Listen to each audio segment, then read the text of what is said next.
Señor. Que nuestros anhelos apunten únicamente a ti, Jesús. Señor, y líbranos o perdónanos si en algún momento te hemos robado ese lugar de gloria. Señor, y cada día que tu Espíritu Santo nos pueda recordar que la razón de vivir, Señor, no son nuestros sueños, no son nuestros hijos, no son nuestras posesiones, que la razón de vivir seas únicamente tú. Tú que moriste en la cruz, tú que fuiste sepultado, tú que resucitaste, tú que ascendiste en gloria y que regresarás en esplendor por segunda vez. A ti sea la gloria, a ti sea el honor, Jesús. Padre, y en esta noche mientras meditamos en tu palabra, permite que podamos tomar cada una de esas enseñanzas y aplicarlas a nuestro diario vivir. Que puedan tener un impacto en nosotros como tu iglesia. Señor, y en aquellos que no te conocen, aquellos que todavía están confiando en su propia justicia, que tu palabra les pueda mostrar de que solamente hubo una justicia perfecta, desde que nació hasta que murió, la de Cristo Jesús, la única que tú aceptas, y permite que esas personas puedan ver esa realidad y hoy te puedan confesar como Señor, como el Salvador de sus vidas. En el nombre de Jesús. Amén. Amén. Dios le bendiga. Es un gusto verlo una vez más. Quiero invitarle que si trajo su Biblia, la pueda abrir y vaya conmigo al Evangelio. ¿A cuál Evangelio vamos a ir? No sé cuál. Al Evangelio de Juan. Su capítulo 19, Juan capítulo 19,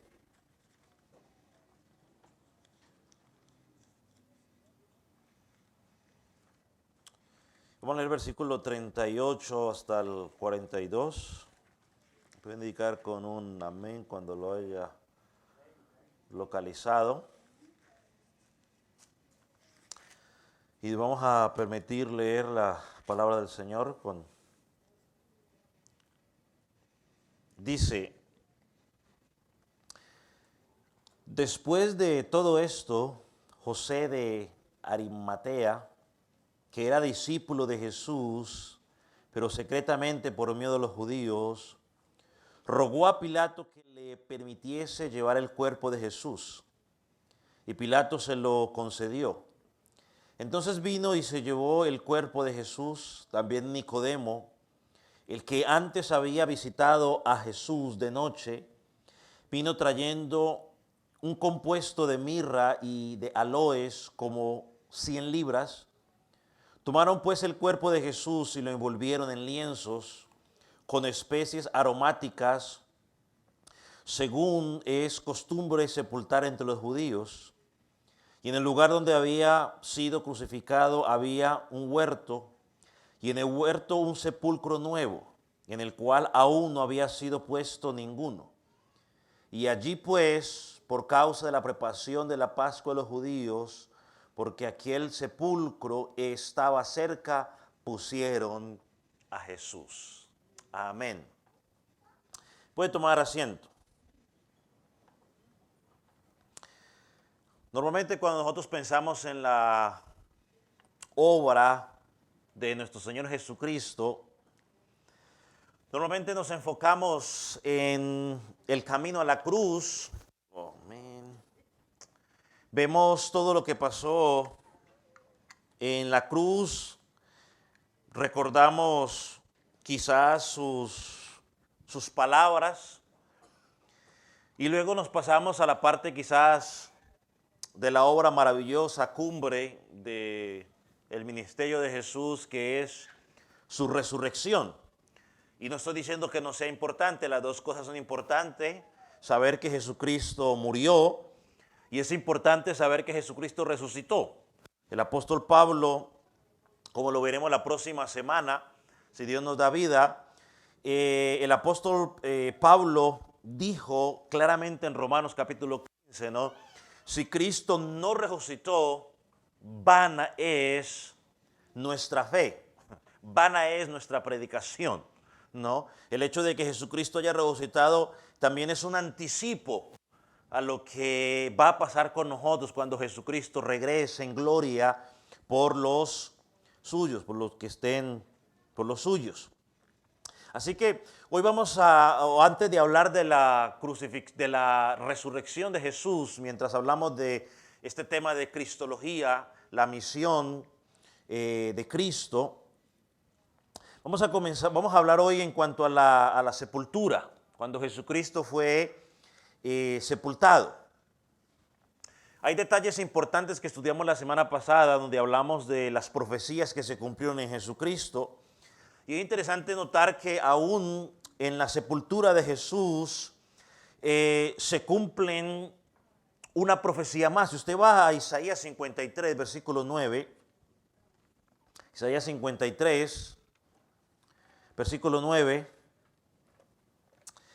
allí encontramos una profecía más y encontramos el cumplimiento en este pasaje. Dice, versículo 9, y se dispuso con los impíos su sepultura, mas con los ricos fue en su muerte.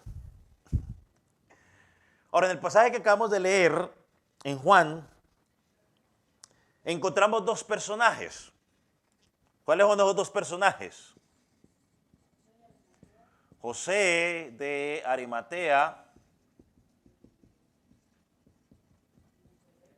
y Nicodemo.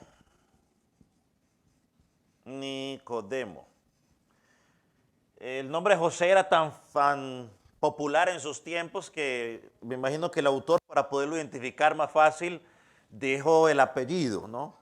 Arimatea. Dice el pasaje que por lo menos, los dos, podemos decir, con determinación, se armaron de coraje o de fuerza para honrar el cuerpo de nuestro Señor Jesucristo, que ya había, como estudiamos, ya había muerto. De estos dos personajes, pues quizás Nicodemo es el más conocido. José no es tan conocido. Estos dos personajes tenían algo en común. Pertenecían al grupo de los fariseos. ¿Sí es así? Ya ni me acuerdo cómo, si es con...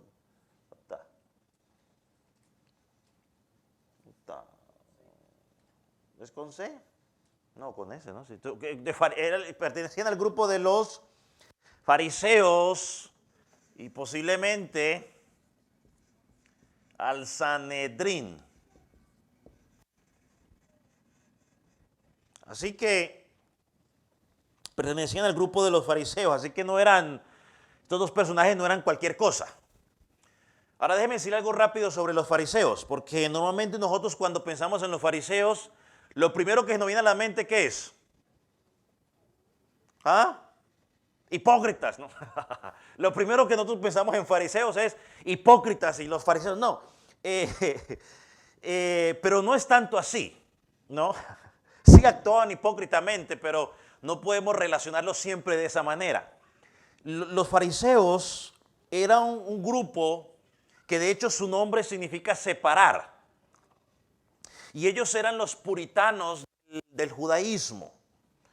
Ellos se apartaron, de toda asociación que tenía que ver con el mal, y ellos procuraban, el interés de ellos, el origen de este grupo era obedecer completamente cada uno de los principios o los preceptos de la ley oral o la ley escrita que ellos tenían. Ellos tuvieron su origen en los macabeos, que fue el tiempo de silencio entre el último profeta y cuando Juan el Bautista comienza su ministerio. Entonces, para ser justos con los fariseos, ellos interpretaban bien algunos puntos doctrinales. Ellos interpretaban bien el decreto divino, ellos interpretaban bien la responsabilidad moral, la inmortalidad del alma, la resurrección, la existencia de los ángeles, de los espíritus. Ellos produjeron hombres de mucha fama y respetados dentro del judaísmo. El caso de ellos es Gamaliel, creo que usted lo ha escuchado. Gamaliel fue el maestro ¿de quién? De Pablo. El mismo Pablo fue un fariseo prominente, el mismo se llamaba él fariseo de fariseos. Y usted me ha escuchado en algunas ocasiones hablar de Flavio Josefo, que era un historiador. Bueno, también era uno de esos fariseos prominentes. Pero a pesar de todo ello, que tenían buenas cosas, que su intención al principio fue piadosa y tenían un buen interés, ellos cometieron algunos errores fundamentales que quizás los llevó a lo que nosotros los conocemos hoy como los hipócritas, y que eso causó muchos problemas, sobre todo con Jesús. Y uno de los primeros problemas que encontramos en ellos que ellos llevaron la religión a algo externo. Ellos pensaban únicamente en la obediencia externa de la ley. Ellos creían que si obedecían externamente la ley, eso los capacitaba para entrar en el reino de los cielos.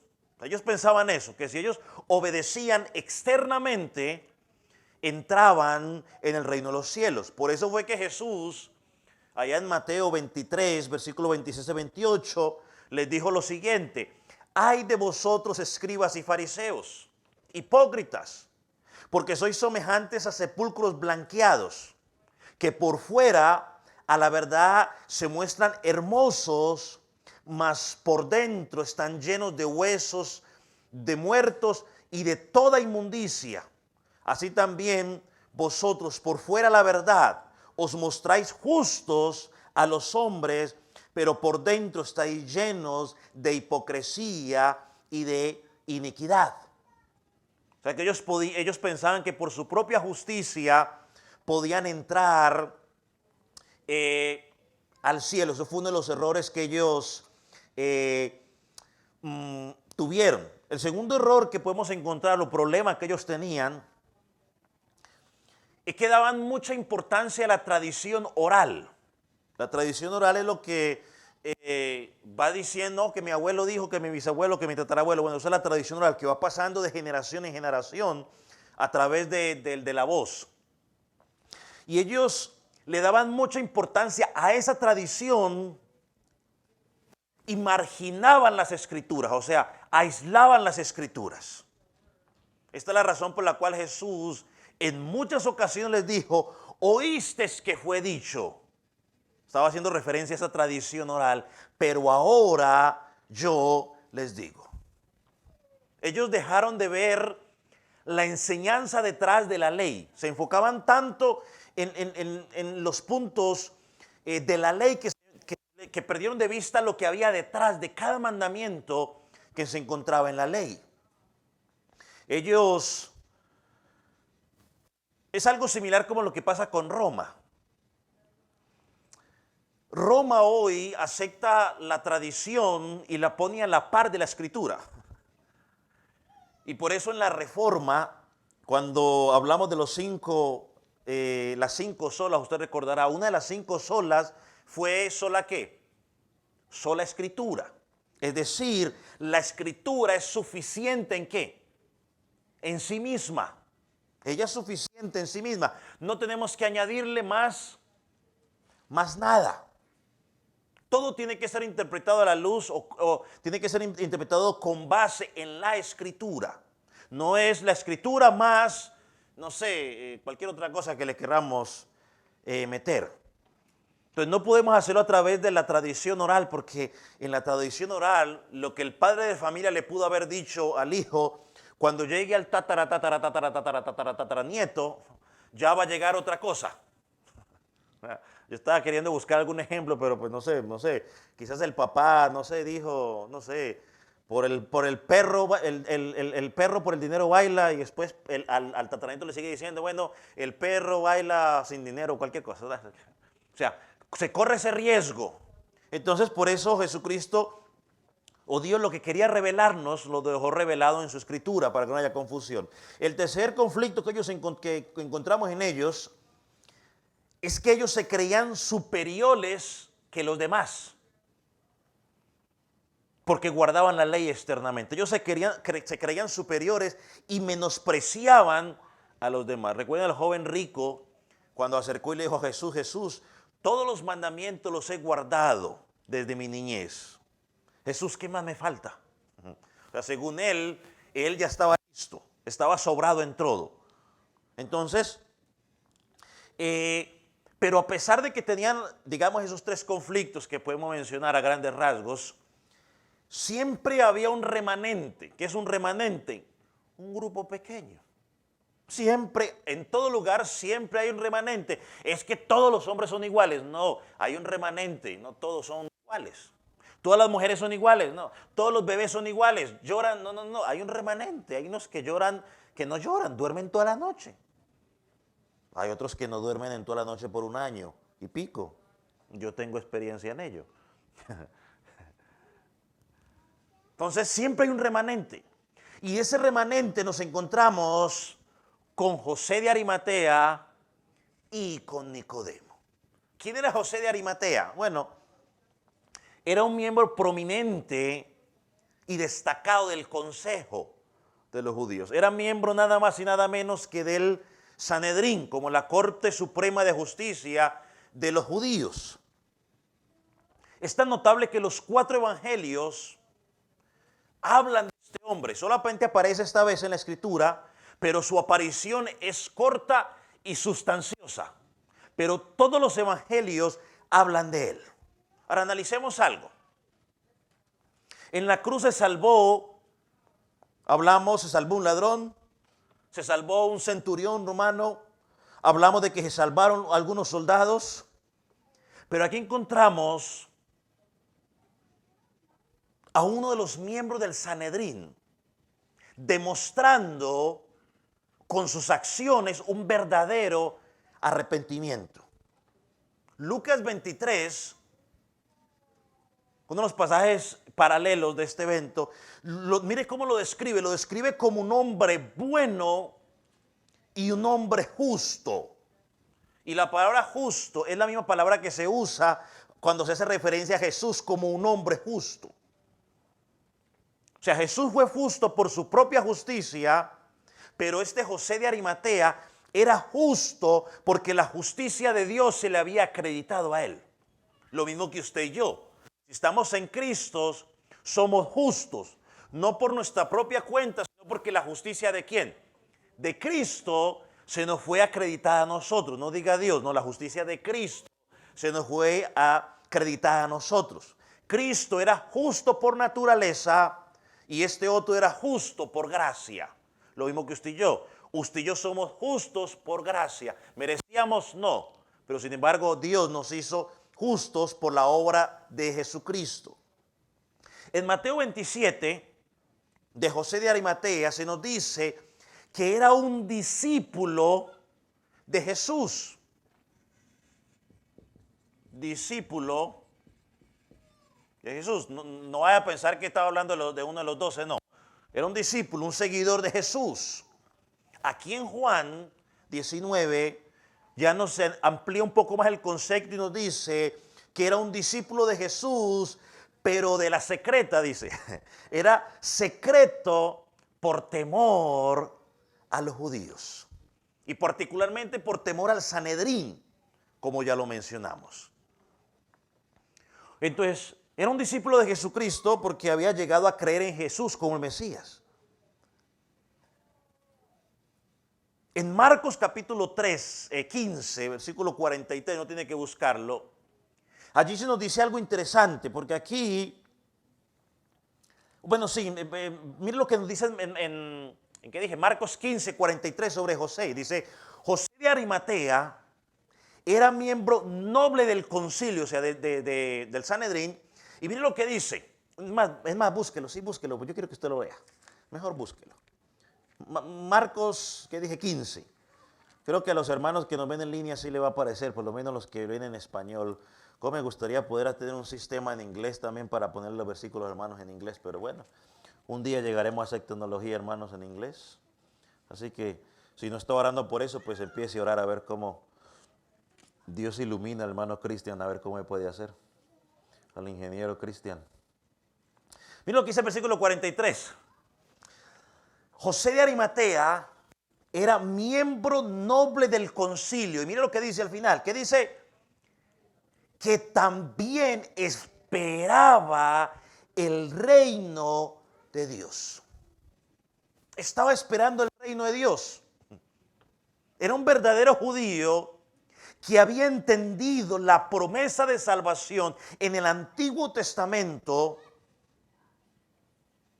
y que había entendido el reino de la forma correcta. Y estaba esperando que ese reino se manifestara. Y creo que por lo que vemos en esta acción, él se había convencido que el reino ya había venido, porque el rey era nada más y nada menos ¿quién? Cristo o Jesús.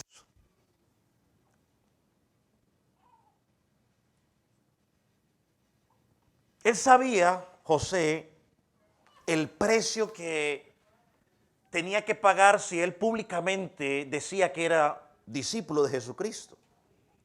Pero miren algo interesante de este hombre, Lucas 23, vaya a Lucas 23, 51, porque quiero que mire algo de este hombre frente al concilio.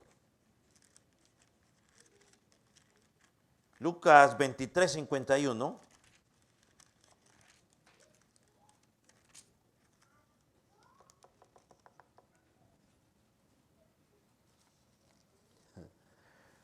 Dice, y este también esperaba el reino de Dios y no había consentido en el acuerdo ni en los hechos de ellos. Es decir, que cuando el Sanedrín se reunió para planear cómo matar a Jesús, de alguna forma, este hombre o no estaba presente o si estuvo presente no estuvo de acuerdo. Pero dice ahí que él no había consentido con el plan de los del Sanedrín. Algunos dicen que quizás él no estaba allí presente, pero por lo menos se nos dice que él no estaba de acuerdo con la cuestión. Que aunque estaba en la secreta, todavía tenía una convicción que lo llevaba a entender que no podía actuar de esa manera. Ahora, ¿cuál fue la acción trascendental, llamo yo, de José de Arimatea? Bueno, él tomó una difícil decisión. Alguien podría pensar, ¿por qué exponerme ahora que Jesús está muerto? Si cuando estuvo vivo yo no me expuse, ¿qué necesidad tengo yo de exponerme ahora? Yo no veo la necesidad. Pero él actuó con valor. El versículo que acabamos de leer en Juan 19, 38, dice que rogó a Pilato que le permitiese llevarse el cuerpo de Jesús. Pero en Marcos capítulo 15, 43 nos dice algo interesante. Dice que vino y entró osadamente a Pilato y le pidió el cuerpo de Jesús. O sea, entró con valentía, con coraje, con determinación. Y podemos decir que este hombre quizás era lo suficientemente importante o tener suficiente influencia política para que Pilato lo pudiera recibir en su cuarto, en su aposento, en su casa, en su oficina. Pero esta acción ponía a José de Arimatea en peligro. Acaban de matar a Jesús. Ahora alguien públicamente se identifica con ese Jesús como discípulo de Jesús y quiere su cuerpo para sepultarlo. Miren lo que dice un comentarista, Juan Carlos Rice, sobre tres aspectos de la conducta de José de Arimatea. Creo que es importante resaltarlos. Él dice, en primer lugar, José honró a Cristo cuando sus discípulos lo habían abandonado. Él dice, demostró más fe y más valor en esos momentos que sus discípulos. En segundo lugar, José honró a Cristo o el cuerpo de Cristo a pesar de que su acción sería muy peligrosa. Manifestó en público su rescate por alguien que había sido condenado como malhechor, como blasfemo y como un sedicioso, o sea, como que le gusta crear revueltas. Un hombre que había sido perseguido por el Sanedrín para matarlo. En tercer lugar, José honró a Cristo cuando ya era un cadáver, cuando parecía que no se podía hacer nada por él. No intervino públicamente cuando Cristo estaba obrando milagros y haciendo sanidades, sino que obró cuando su cuerpo ya estaba sin vida. Entonces actuó con valor.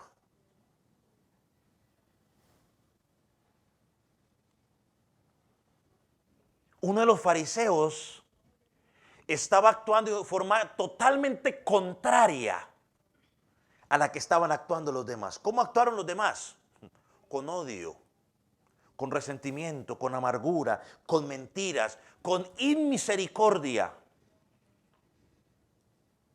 Lo insultaron, lo maltrataron, lo condenaron. Minutos antes habían deseado que le quebraran las piernas para terminar de matarlo lo más pronto posible.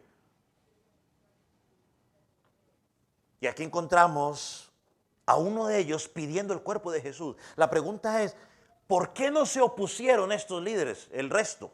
Porque allí estaban también. Ellos estaban allí, hermano. Es que ahí estaban todos, porque ellos querían cerciorarse lo más pronto posible que Jesús estuviera muerto y quitarlo del camino. ¿Por qué no se opusieron? Bueno, ya lo hemos dicho hasta el cansancio.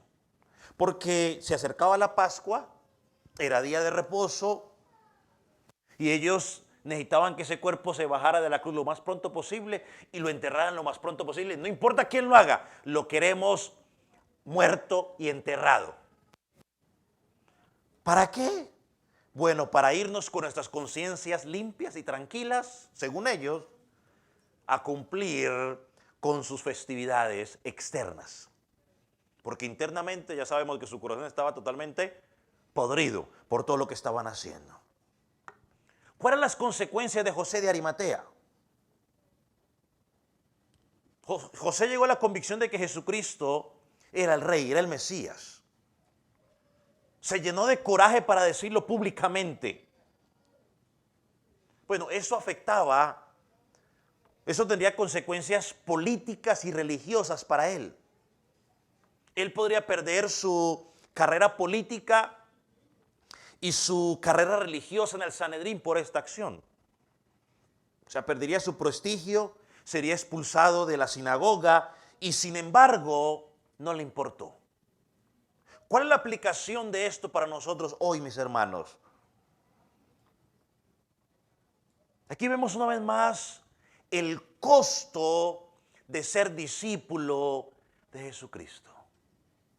Ser discípulo de Jesucristo no es barato y no estoy hablando de que tiene que pagar mucho dinero. Te va a costar muchas cosas. Hermano, los verdaderos creyentes deben estar dispuestos a pagar el precio como lo pagó José de Arimatea por seguir a Jesucristo.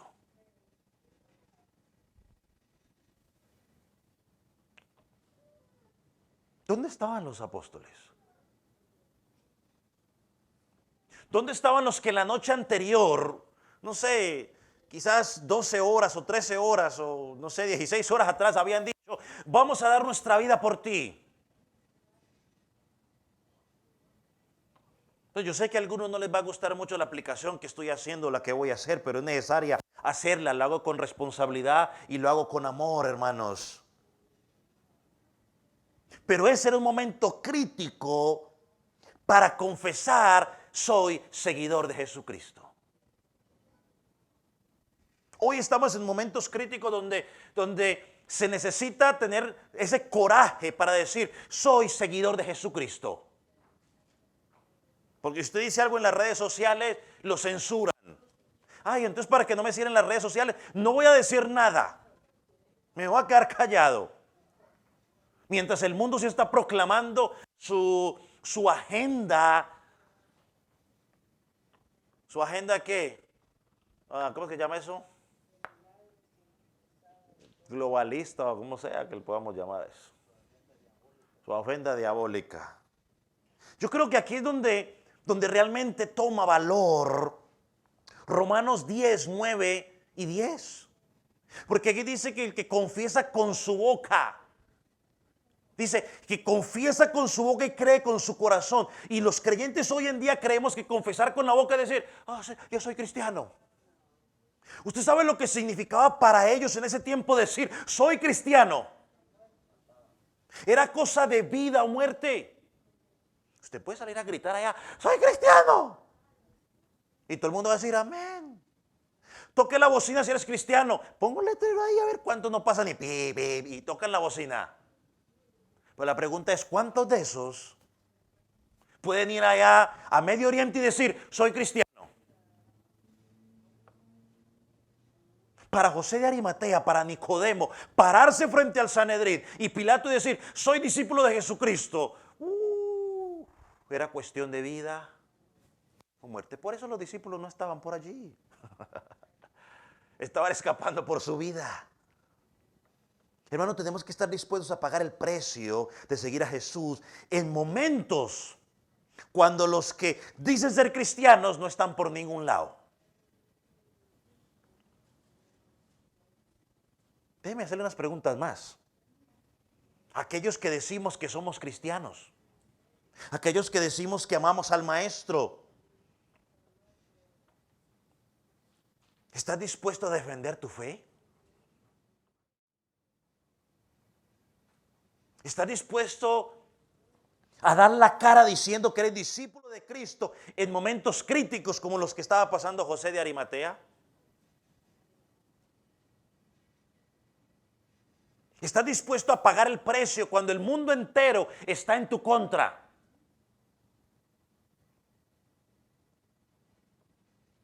¿Estás dispuesto a pagar el precio solo? Y una vez más digo, yo no estoy hablando de dinero. Estamos dispuestos a pagar el precio solos. Porque cuando cuando hay un montón, qué fácil. No, que aquí, ahorita que estamos aquí todos, aquí es fácil. ¿Cuántos son? Hágale. No acuerdan en la escuela, los muchachitos cuando están los amiguitos son muy fuertes. Pero cuando estaban solos, ahí sí eran unas gallinas totales. Y quizás muchos de nosotros estuvimos alguna vez en un grupito de esos, ¿no? Que éramos muchos y entonces ahí sí, muy machitos. ¿Cuántos son para no contarlos? Pero cuando estamos solos, y muchos de nosotros sí, cristianos aquí, no, aquí sí, aquí cantamos, aquí amén, aquí levantamos manos, aquí estoy lo otro, aquí, ya. Sí, pero cuando estamos solos en medio de una cantidad de lobos, ¿pagamos el precio solos? Él tuvo el coraje, dice que entró osadamente. ¿Y por qué dice que entró osadamente, hermano? Porque él sabía las consecuencias que esa acción tendría sobre su vida, sobre su reputación, quizás sobre su familia. Ya lo dije, el Sanedrín estaba allí presente. Recuerden que ellos fueron los que le habían dicho a Pilato que le quebraran las piernas para que se muriera y poderlo enterrar. Así que ellos lo más seguro que quizás fueron a ver, cerciorarse que estuviera muerto y luego regresaron para poderle avisar a Pilato, ya está muerto Pilato, ya lo podemos bajar, ya lo podemos enterrar. Así que ellos estaban allí. Él sabía lo que pasaría, pero reunió coraje. Una vez más, ¿dónde están los discípulos? No sé, bien, gracias. Ahora, los romanos, ellos entregaban el cuerpo a los familiares cuando los familiares lo pedían.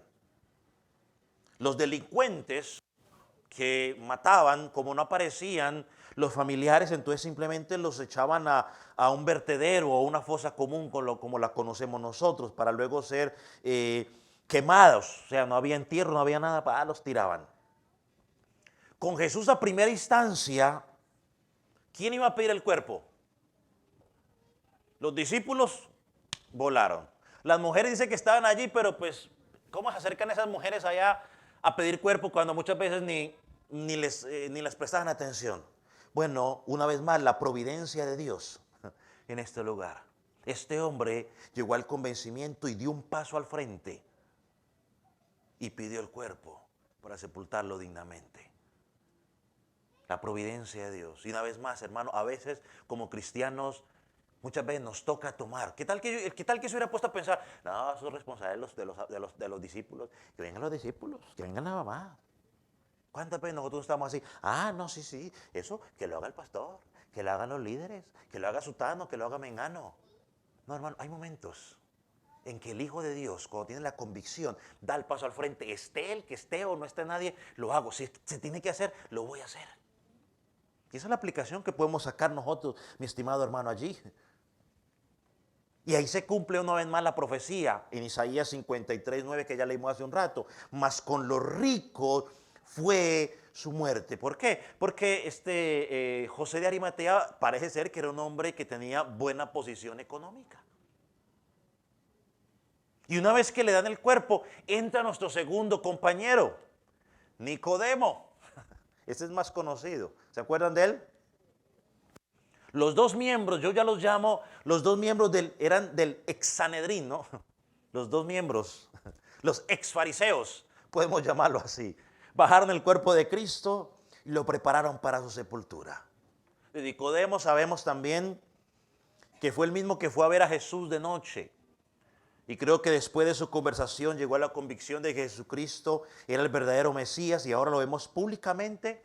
Lo más seguro que se había puesto de acuerdo con José de Arimatea para todos estos detalles, bajando el cuerpo de Jesucristo y preparándolo para darle un entierro, haciendo un acto de misericordia.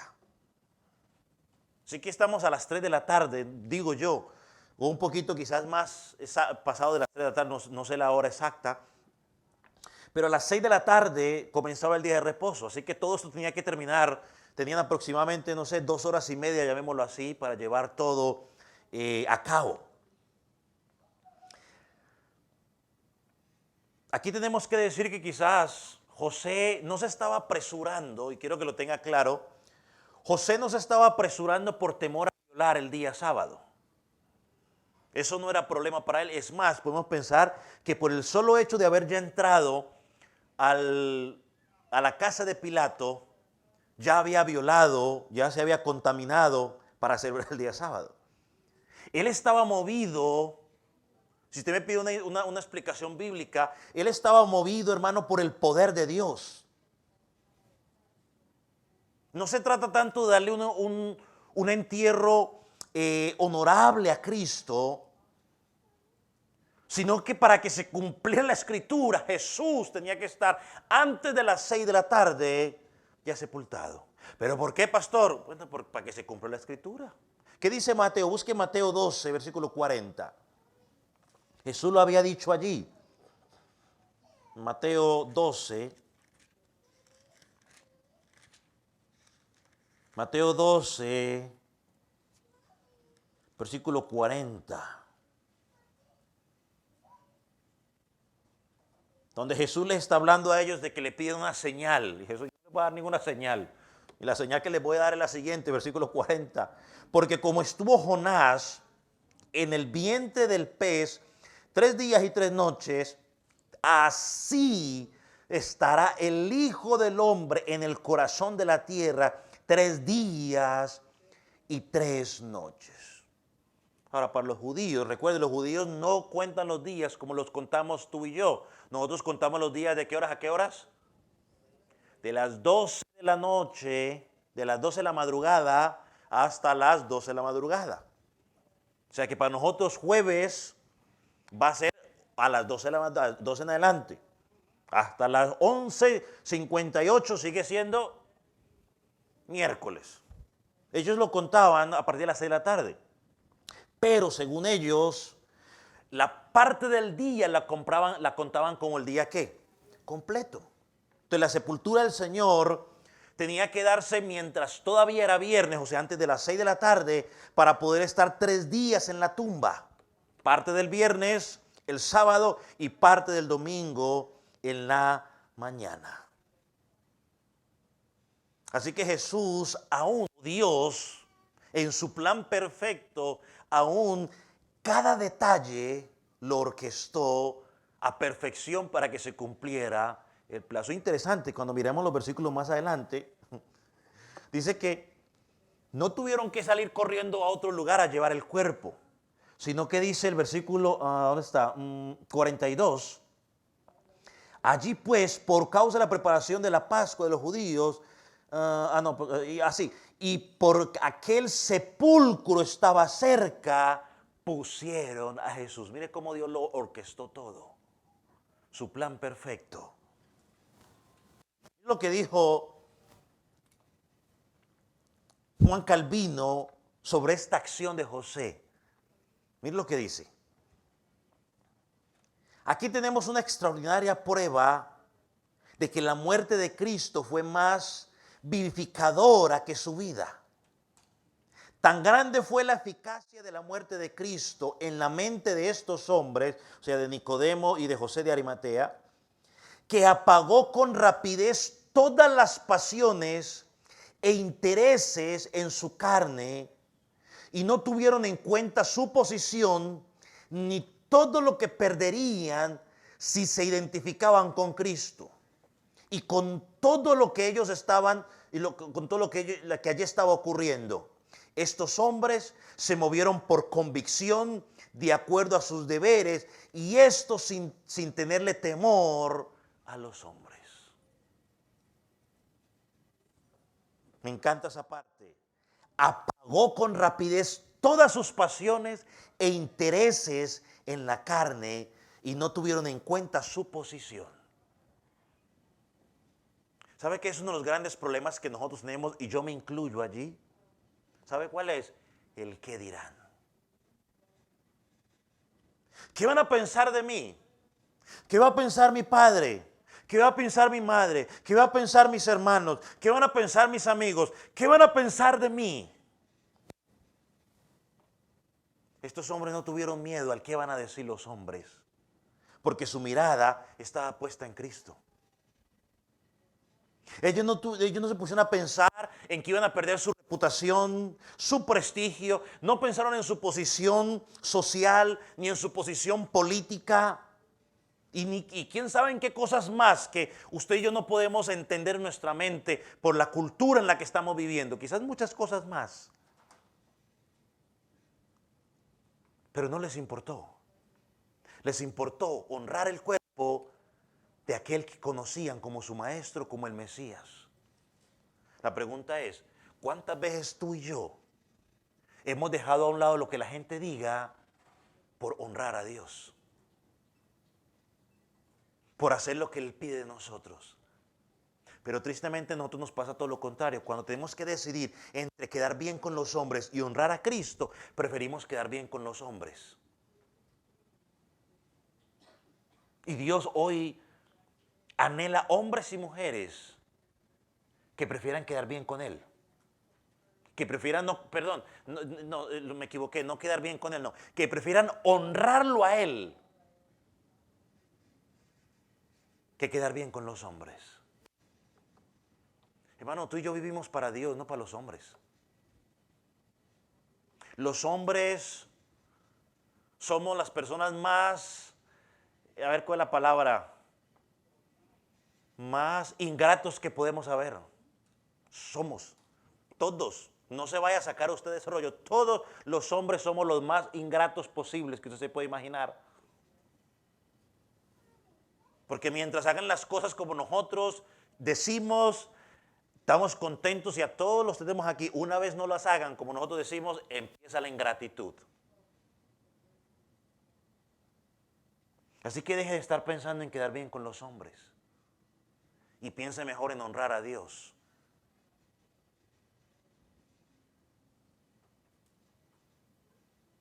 Marcos y Mateo nos dicen que José de Arimatea proveyó los lienzos, las sábanas, la tumba nueva, y Nicodemo trajo un compuesto de mirra y de aloe para sepultar el cuerpo de Cristo. Lo dice, aquí está. Versículo 40, tomaron pues el cuerpo de Jesús y lo envolvieron en lienzos con especies aromáticas según era costumbre de sepultar a los judíos. La mirra era extraída de un árbol pequeñito de madera allá en Arabia y los aloes eran extraídos de un árbol grande creo que se llama agolacha, y esa madera contenía una resina, una laca que proporcionaba un perfume en polvo, esos eran los aloes. Y dice la escritura que Nicodemo trajo una mezcla de esas dos cosas y trajo nada más y nada menos que una mínima cantidad de 100 libras de perfume. Si tú no sabes qué son 100 libras, bueno, dice que serían aproximadamente 36 kilos, dependiendo qué lea. Yo leí unos que decían 32, otros decían 35 y otros 36. Entonces, de Tim Marín de Pingüe puse 36. Entonces yo puse 36. Por si usted ha mirado en otro lado y dice, no, pues yo leí que era 32, sí. Unos dicen que es 32, más o menos, otros dicen que eran 35, otros dicen que eran 36. Así que pues para no pelear en 36. Pero bueno. ¿Usted se imagina esa cantidad de especies para ungir el cuerpo de Jesús? Dijo un comentarista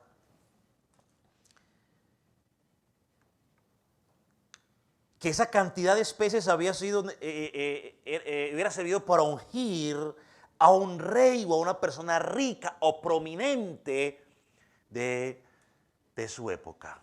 Una vez más, Isaías 53:9, con los ricos fue su sepultura. Estos hombres tomaron el cuerpo de Jesús en su propia decisión de honrarlo dándole lo mejor. Aquí vemos la generosidad de estos hombres con el cuerpo de su Señor Jesucristo. Había sido azotado, había sido flagelado y necesitaba una cantidad. Yo leí también un poco sobre esto y otro comentarista hacía referencia de que estas especies también eran antisépticos, es decir, que ayudaban a detener el proceso de putrefacción del cuerpo y ayudaban a mitigar el olor que se expedía cuando el cuerpo estaba pudriéndose. Hermano, y déjeme decirle algo con responsabilidad y con amor.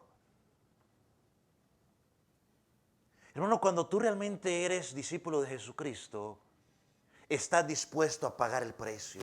Y una vez más digo, no estoy hablando de dinero. A veces toca dinero, pero no estoy hablando de dinero. Cuando eres discípulo de Jesucristo, estás dispuesto a pagar el precio. Tú pagas el precio de hacer acciones a favor de Dios. Y créame que cuando estaba allí tenía la tentación de empezar a hacer ejemplos, pero dije, no, voy a vencer la tentación. Y no quise poner ejemplos para no causarlo, sacarlo a usted del sermón.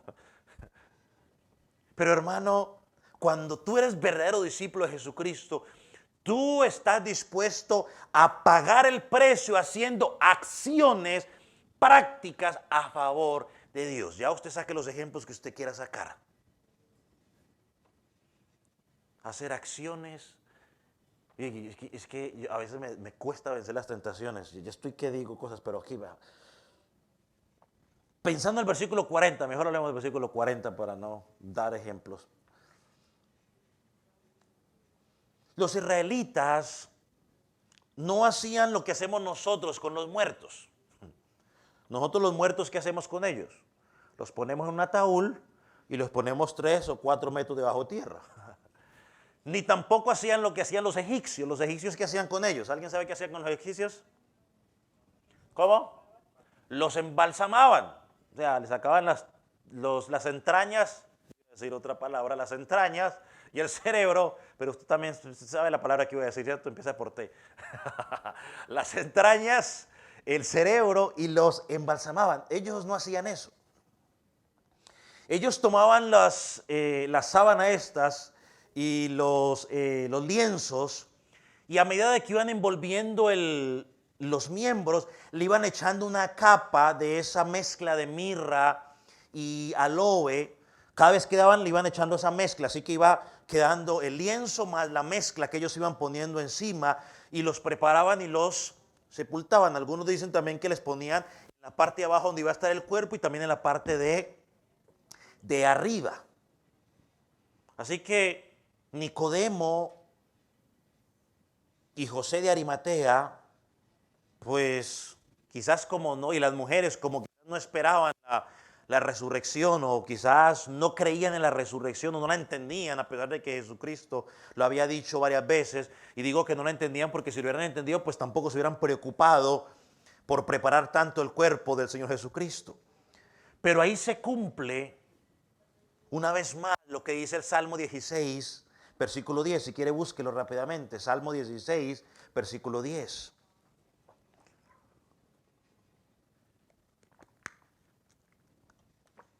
Dice, porque no dejarás mi alma en el Seol, lugar de los muertos, ni permitirás que tu santo vea corrupción.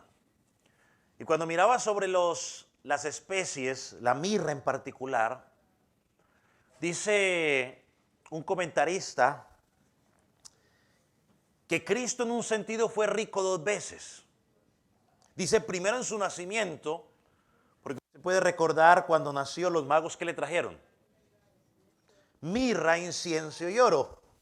Y en su muerte este hombre rico trajo mirra para que fuera sepultado. Versículo 41. Y el lugar donde había sido crucificado había un huerto, y en el huerto un sepulcro nuevo, en el cual aún no había sido puesto ninguno. Pensemos por un momento. Cuando pensamos en huerto, podemos hacer una aplicación, no necesariamente tiene que ser eso, pero una aplicación. O una comparación, creo que podría ser por las similitudes. El primer Adán lo vemos pecando en el huerto del Edén. Por su desobediencia nos llevó a todos los seres humanos a la condenación. Ahora vemos al postrer Adán, a Cristo, en un huerto, en su obediencia, llevando a los suyos a la gloria.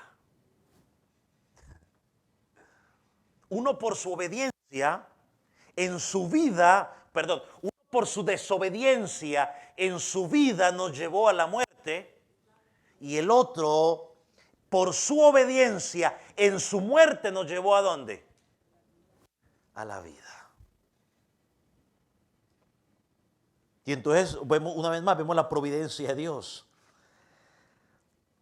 Dice que en el huerto había un sepulcro nuevo. Y yo, ¿cómo sabía José de Arimatea, porque él lo había comprado antes, que ahí iban a crucificar a Jesús? ¿Cómo sabía él que lo iban a crucificar un viernes antes de que empezara el día de reposo? Simplemente la providencia de Dios. Su ubicación, lo primero que podemos pensar es la ubicación de este lugar. Estaba ubicado cerca donde Cristo fue crucificado y que pertenecía a José de Arimatea, y que él lo puso a disposición para Jesucristo. Una vez más, Isaías 53:9, y con los ricos fue su muerte. Se cumple la profecía. ¿Cuál es la novedad de ese sepulcro? Bueno, hizo el sepulcro en Juan 41, que ese sepulcro era ¿qué? Nuevo, en el cual aún no había puesto ninguno. O sea que no se había usado, no habían puesto ningún muerto allí. No había entrado la descomposición a ese sepulcro. Era un sepulcro perfecto y adecuado para que el Cordero perfecto reposara los 3 días que tenía que reposar. ¿Cuál era el aspecto? ¿Y por qué decimos que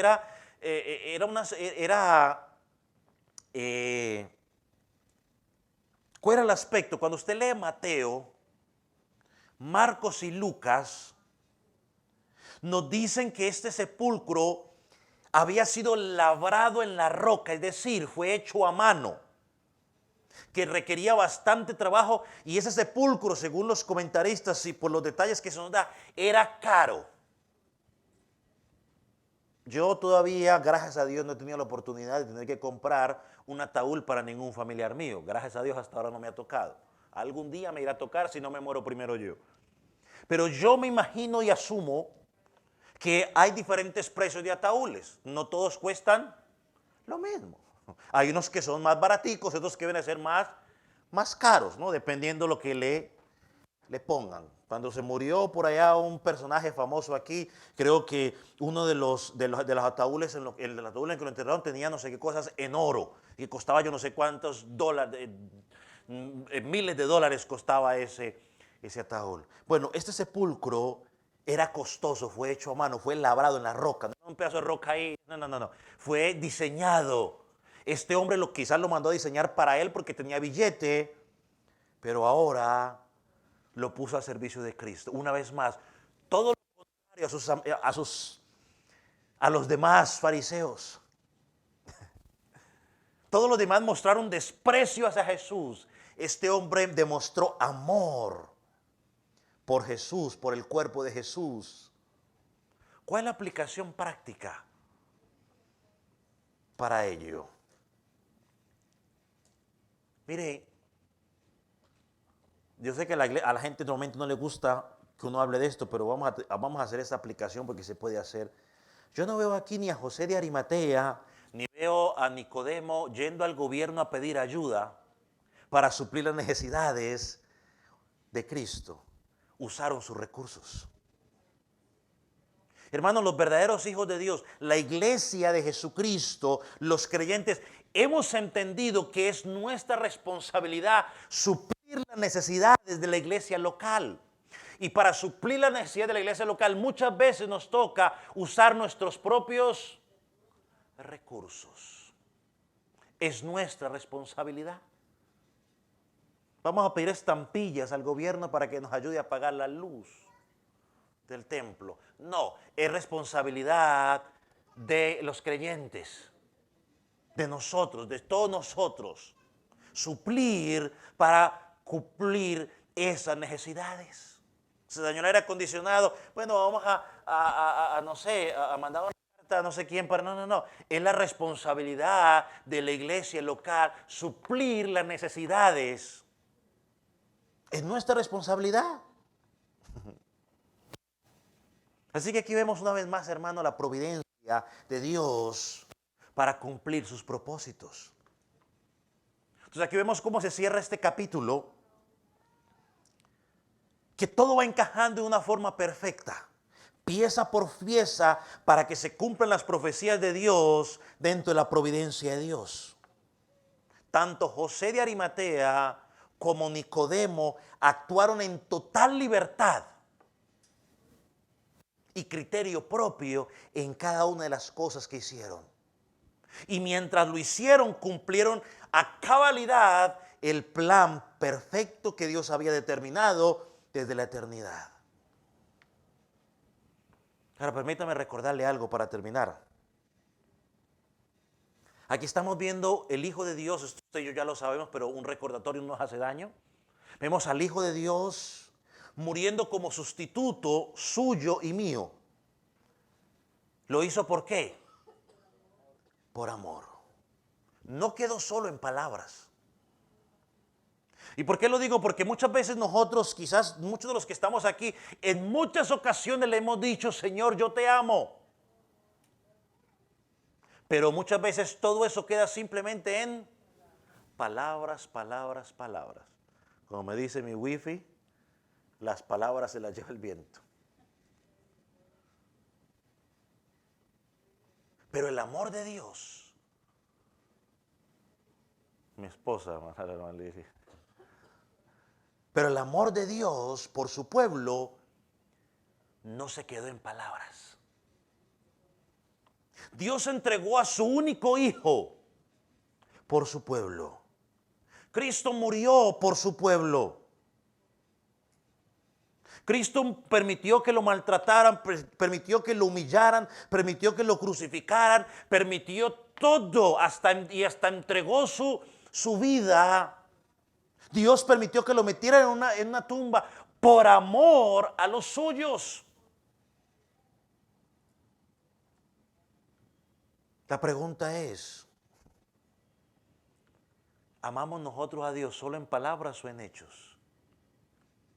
Mis acciones están demostrando que amo a Cristo como dicen mis labios.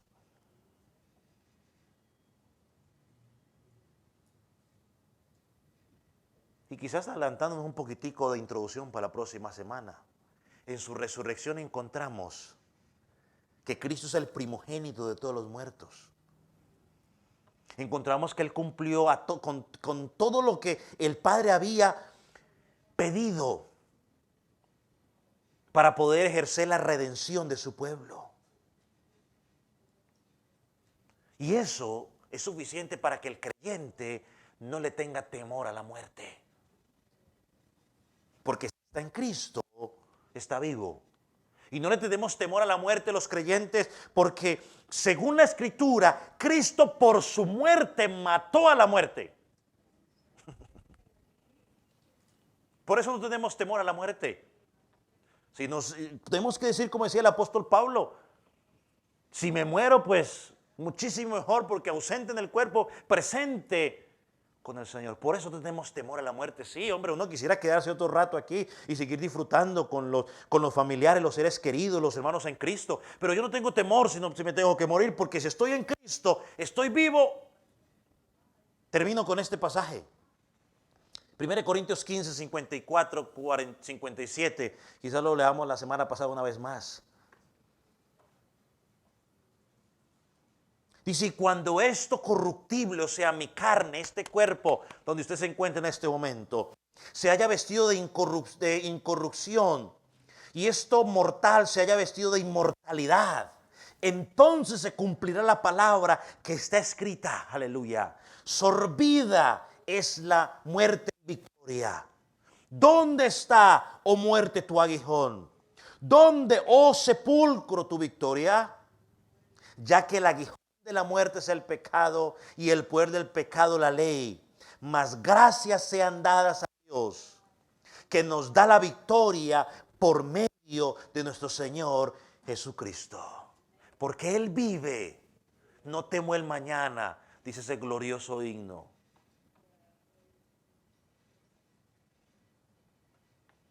Miren lo que dice Matthew Henry sobre esto, sobre este versículo. El sepulcro no pudo retener a Cristo por mucho tiempo. Y mire lo que dice sobre usted y sobre mí. Y como tampoco podrá hacerlo con nosotros. Aleluya.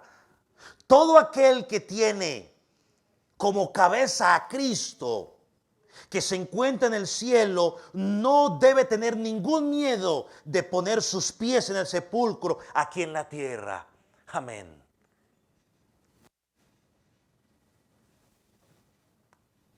Hermanos, si Cristo no viene antes, tarde que temprano nos llegará la muerte. Algunos más tarde, algunos más temprano.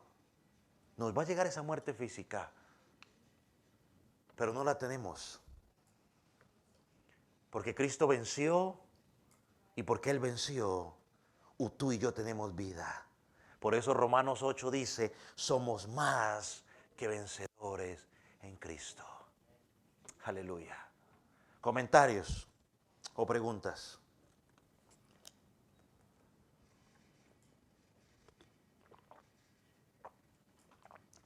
Hermano, el micrófono aquí para mi hermano, por favor.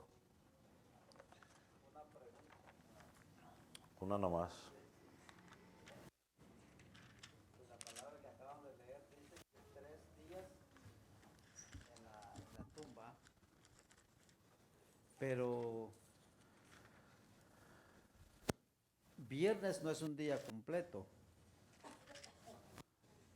y sábado sí sería un día completo Y el domingo tampoco. y el domingo tampoco es un día completo. Si resucitó el domingo. Pero es que eso es según el calendario suyo y el calendario mío. Pero ellos lo contan de las 6 de la tarde y ellos la parte del día lo contaban como un día completo. Por eso se marcan los 3 días, viernes, sábado y domingo. Ellos lo contaban, o sea, una parte del día lo contaban como el día completo. En la forma en que ellos, no es como nosotros, que nosotros no la contamos así, pero nosotros nos vimos por el calendario gregoriano, que fue el que hizo toda esa cuestión así, pero el calendario que ellos manejaban era diferente a nosotros. En el momento que escribió esto, como ellos lo manejaban, estuvo los 3 días. O sea, no importa si faltaban 2 minutos. No importa si faltaban 2 minutos. Ahí está, ya está. Así lo manejaban ellos. ¿Por qué? Así lo manejaban ellos. Y se cumplió la escritura. ¿Algún otro comentario o pregunta?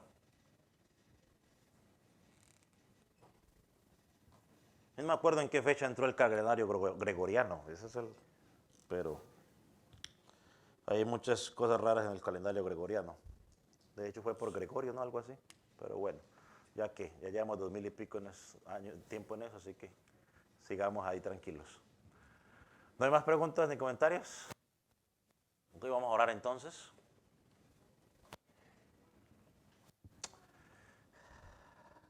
Padre, te damos gracias porque es glorioso poder recordar esos momentos donde el cuerpo de tu Hijo fue honrado como lo que es, como un rey. Gracias por la vida de José de Arimatea, por Nicodemo, porque sus acciones nos retan a nosotros como seguidores tuyos a tomar coraje en los momentos necesarios para dar un paso al frente y tomar acciones que te honren a ti. Señor, permite de que esas acciones nos motiven, aún en nuestro diario vivir, en nuestra familia, en nuestra propia congregación, en nuestro trabajo, de ser prudentes y en el momento adecuado, Señor, con la determinación de estos hombres, honrarte a ti. También, Señor, que sea un reto para nosotros poder tomar lo que tú nos has dado, Señor, y ponerlo al servicio de tu iglesia, de la iglesia local. Padre, gracias. Permite, Señor, que el recordar estos eventos gloriosos nos motive, Señor, a vivir una vida recta y pura delante de ti. En el nombre de Jesús te damos gracias. Amén y amén.